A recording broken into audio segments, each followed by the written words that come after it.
America के द्वारा TRF को यानी द रेजिस्टेंस फ्रंट को आतंकवादी समूह घोषित कर दिया है। टीआरएफ वही आतंकवादी समूह है जिसने हाल ही में 22 अप्रैल 2025 को जम्मू कश्मीर के पहलगाम में हुए आतंकी हमले की साजिश रची थी।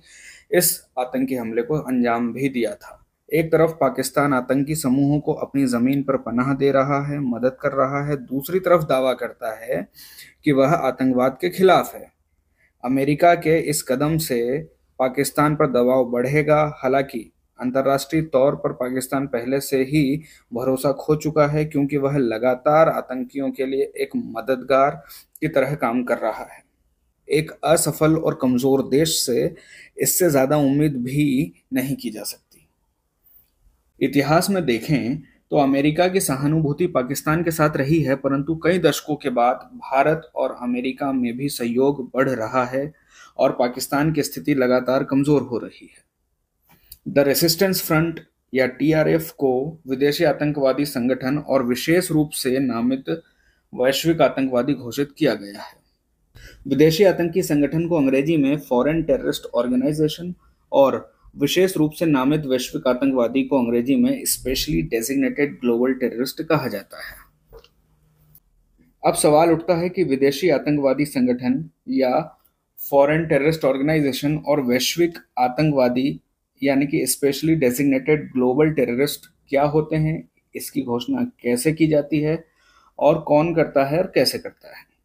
विदेशी आतंकी संगठन की बात करें तो अमेरिका में एक कानून है।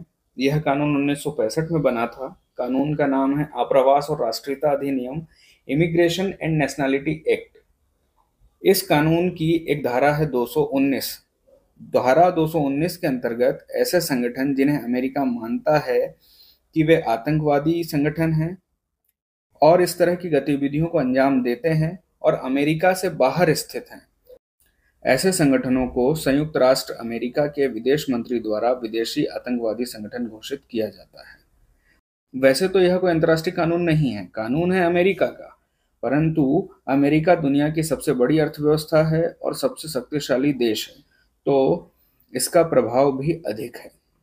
विशेष रूप से नामित आतंकवादी की बात करें तो इसकी घोषणा अमेरिका के वित्त विभाग के वैश्विक संपत्ति नियंत्रण कार्यालय के द्वारा उन व्यक्तियों और संगठनों के लिए की जाती है जिन्होंने आतंकवादी गतिविधियों को अंजाम दिया है, आतंकवाद के खतरे को बढ़ावा देते हैं, आतंकवादी और आतंकवादी संगठनों को सहायता प्रदान करते हैं। इस तरह के प्रतिबंधों में इस तरह के संगठनों की संपत्तियों पर नियंत्रण करना, अमेरिकी व्यक्तियों के साथ उनके सभी प्रकार के लेन देनों को प्रतिबंधित करना शामिल है।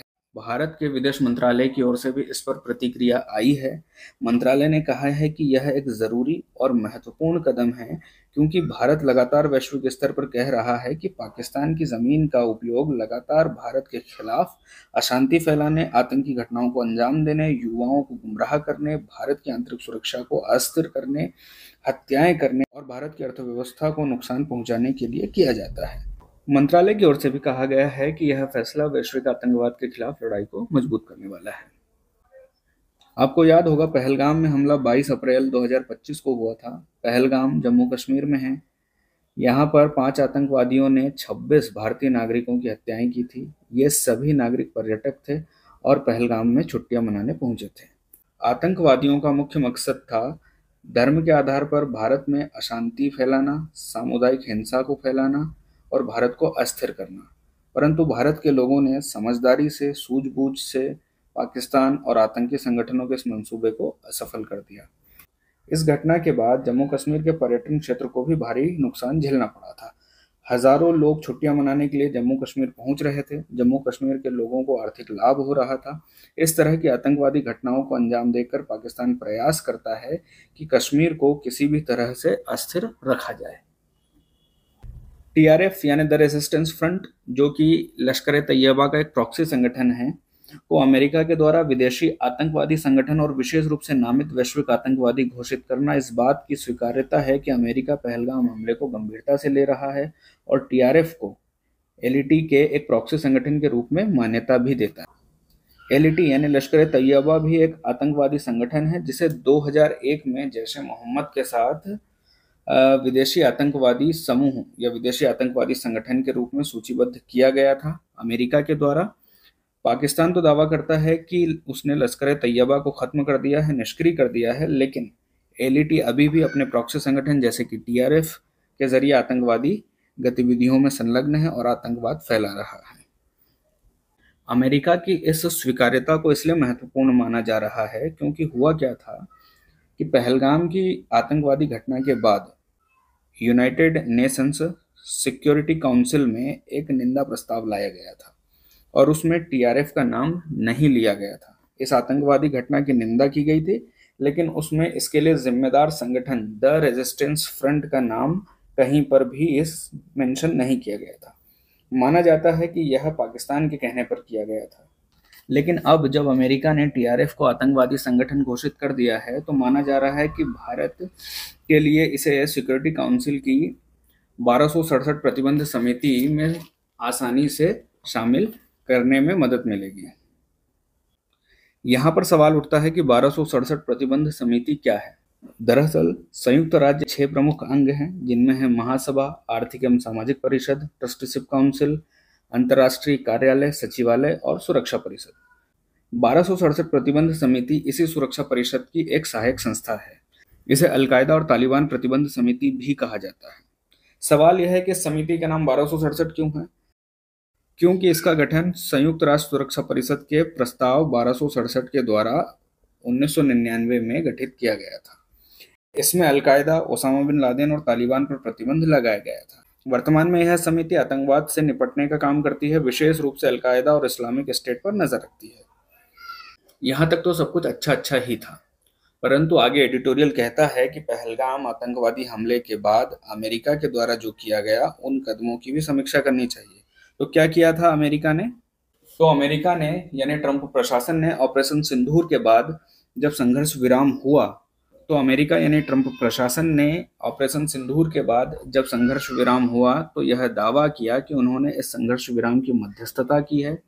सरल शब्दों में कहें तो वे यह कह रहे थे कि उन्होंने ही यह संघर्ष रुकवाया है, उन्होंने ही संघर्ष विराम करवाया है। पाकिस्तान ने भी इस दावे का समर्थन किया और इसे फैलाया। विशेषज्ञ कहते हैं कि भारत से यहाँ एक रणनीतिक चूक हुई है और भारत को अमेरिकी राष्ट्रपति के द्वारा दावा किए जाने से पहले ही संघर्ष विराम कर देना चाहिए था, क्योंकि भारतीय प्रधानमंत्री और अमेरिकी राष्ट्रपति के मध्य बातचीत तो हुई थी। हालांकि भारत सरकार की ओर से इस पर स्पष्टता से कहा गया है कि यह निर्णय किसी के दबाव में नहीं लिया गया है, अपनी प्राथमिकताओं और स्थितियों के अनुसार लिया गया है। भारत ने जिन उद्देश्यों के साथ ऑपरेशन सिंदूर शुरू किया था वह ऑपरेशन पूरा हुआ। भारत ने अनेक आतंकवादी संगठनों के ठिकानों को खत्म किया और पाकिस्तान को आतंकवाद के मुद्दे पर एक कड़ा जवाब दिया है। इतना ही नहीं, मध्यस्थता के दावे के अलावा अमेरिका ने हमले के बाद पाकिस्तान के सेना प्रमुख को व्हाइट हाउस में भोज भी दिया और उनकी प्रशंसा भी की। इससे सवाल उठता है कि अमेरिका आतंकवाद के खिलाफ पाकिस्तान पर दबाव बनाने को लेकर कितना गंभीर है। हालांकि दूसरी तरफ अमेरिका ने भारत के तहव्वुर हुसैन राणा के प्रत्यर्पण का वादा भी किया है। तहव्वुर हुसैन भी एक आतंकवादी है जो 2008 के आतंकवादी हमलों में शामिल था।